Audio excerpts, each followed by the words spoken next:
Hey guys, Timothy here for Sharp 11 Music. Today we're gonna take a look at Pat Metheny's arrangement of the tune And I Love Her by the Beatles. And to start things off, I briefly want to compare the original by the Beatles and then later on what Pat has modified for his arrangement. So the original starts in a different key. It starts half a step lower. So the first chord is F sharp minor. And then it goes to C sharp minor over E.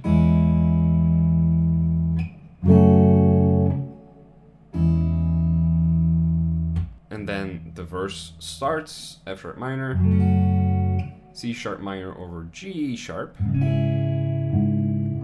At least it sounds like that.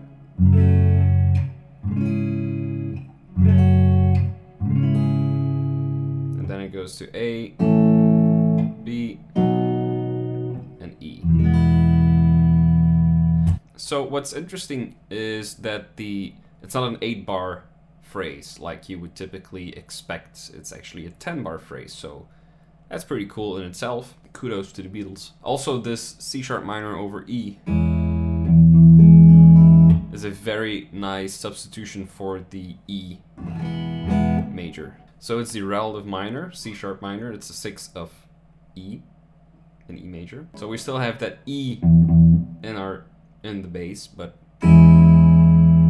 it's an inversion, so a little shift in color. The melody itself is pretty cool too. It's in Dorian, so it's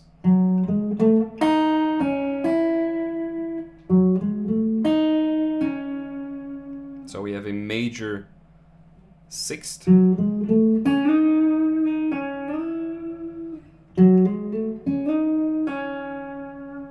So it's F sharp Dorian. So in the tune itself, there's already lots of interesting little deviations from the standard thing. This tune is originally from 1964, so again, kudos to the Beatles. So the first half of the tune is just F sharp minor, E major, but later on it modulates up to G minor. And what Pat does is he just starts in G minor and he stays there. And whereas the original is like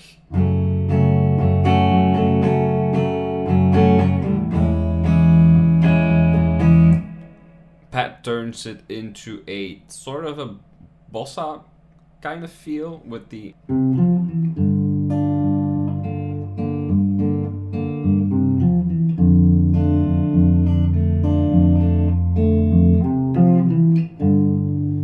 now, so his opening is G minor, D minor over F. This transcription, this particular take, is from a video where you can see Pat play it, and he uses his thumb for all of the bass notes. So all of the bass notes on the 6th string, which is a little bit awkward and you have to get used to it a little bit, but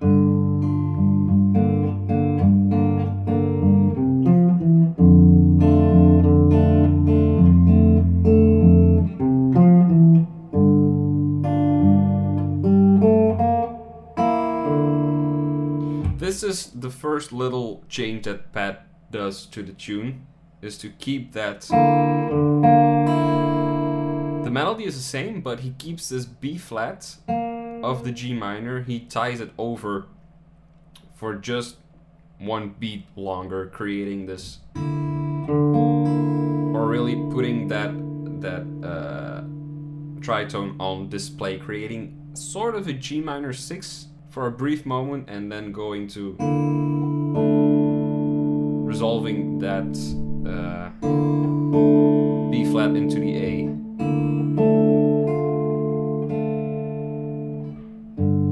For the D minor.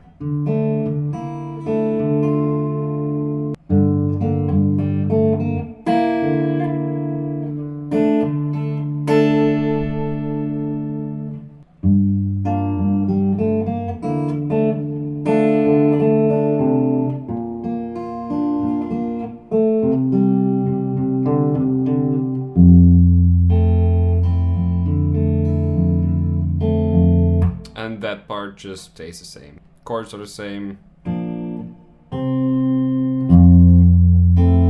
This F major 7, you could argue it's D minor 9 over F.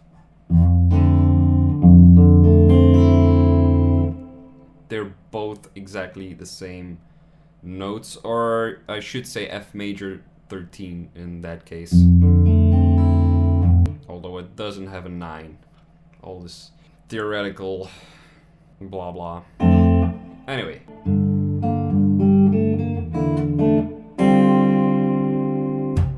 Here we have a D minor 11 thing. It's a chordal voicing, which is nice. He uses these kinds of colors sparingly, so they really add a flavor. They really stick out because they're used so infrequently. Again.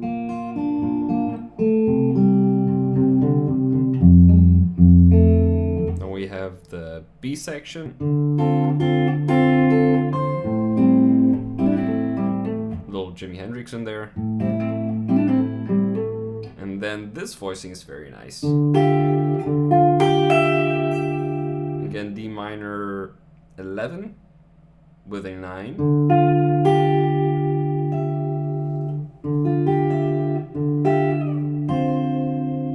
It's very nice.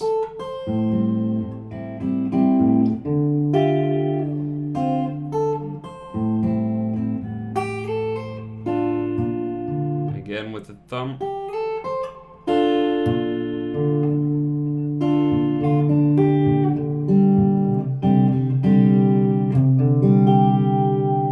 Very nice C voicing, very open. It doesn't have the third. So it's actually a C sus2.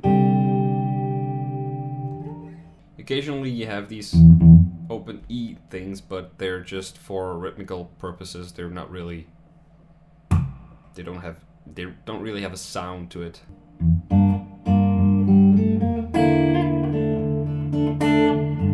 And then we have a small solo.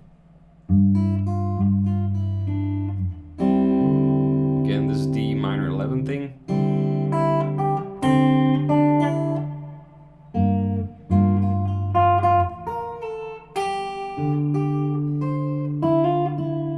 This is a beautiful phrase.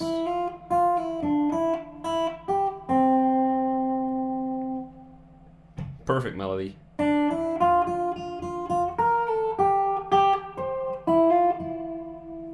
I mean, Jesus, dude, really? These are just perfect melodies.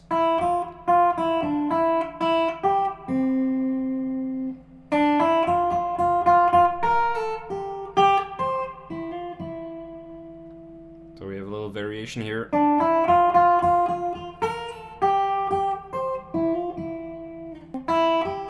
And then later on he does.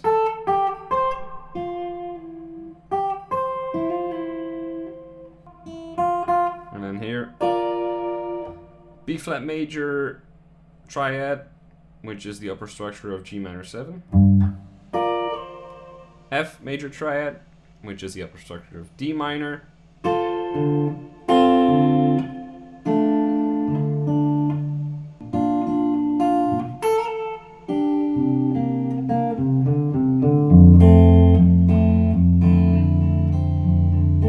And then here is maybe my most favorite part of the arrangement.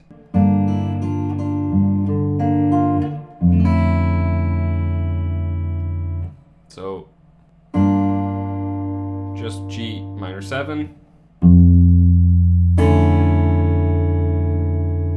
This is F major 7 sharp 5 or D minor 9 minor major 7 over F. Which is just awesome. All of the chords so far have been these lovely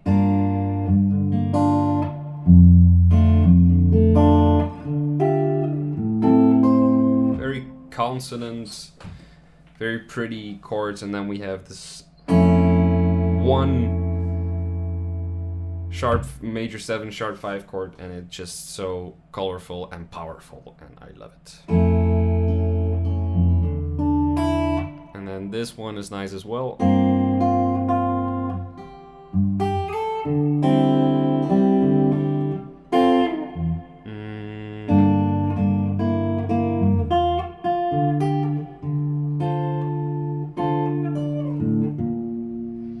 What am I doing?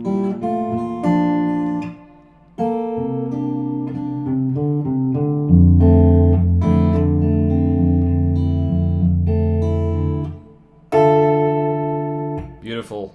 Minor 9, D minor 9.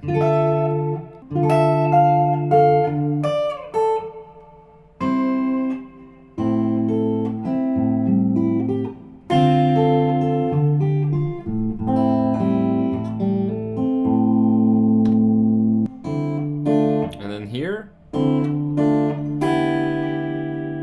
he makes a D Dorian. By using this E minor over D. So D minor triad, E minor triad, and then F major triad. Again, upper structure of D minor.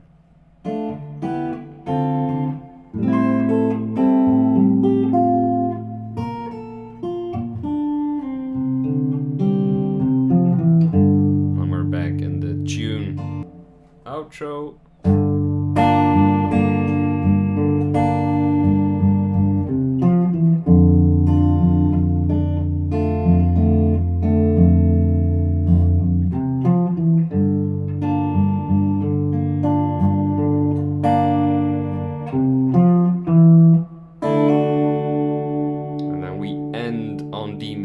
With a Picardian third. So instead of going to D minor, which would be in the key, we end on D major, which also happens in the original. So and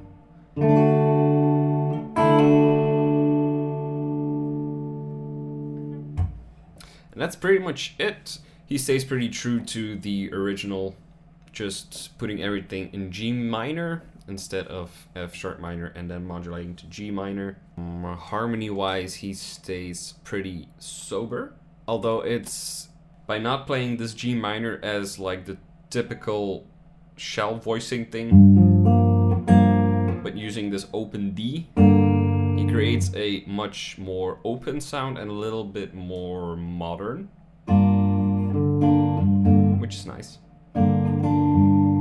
And of course he can keep this as a common tone.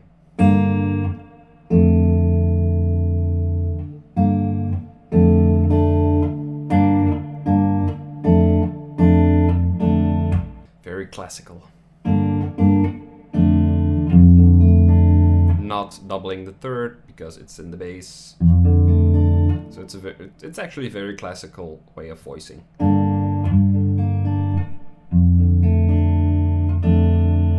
Anyway, so when he does splurge and play a little bit more colorful or tensionful, it really hits and it's very effective. And yeah, when he plays his little solo, it's just the most perfect melodies you can imagine. Actually, they're the most perfect phrases. The melodies are nice, but they're in nice bows and they really connect with each other. There is a musical thought that is completed. Anyway, this is a great arrangement to practice. I think you'll get a lot out of it. It's a great arrangement. It's a beautiful arrangement. It's a great song to start. So other things to note is that his guitar sounds beautiful. It's a beautiful sound.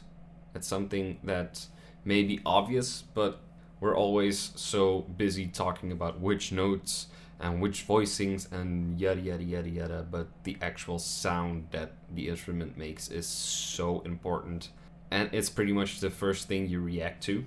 And secondly, he makes a really effective use of dynamics. I was tempted to write them in, like in a classical score, with crescendi and decrescendi, but I didn't. But it is worth noting, and it is, I think, worth imitating as closely as possible. So if you're practicing this, make sure you practice that as well, which is also part of technique. It's part of controlling your instrument and being musical, and I think it's an important thing that shouldn't be overlooked, and it should be talked about, like sound. Yeah, I don't think there's anything really complex or complicated about it, but if you have any questions, you can always let me know and I will get back to you. Have fun with this, and I will see you next time.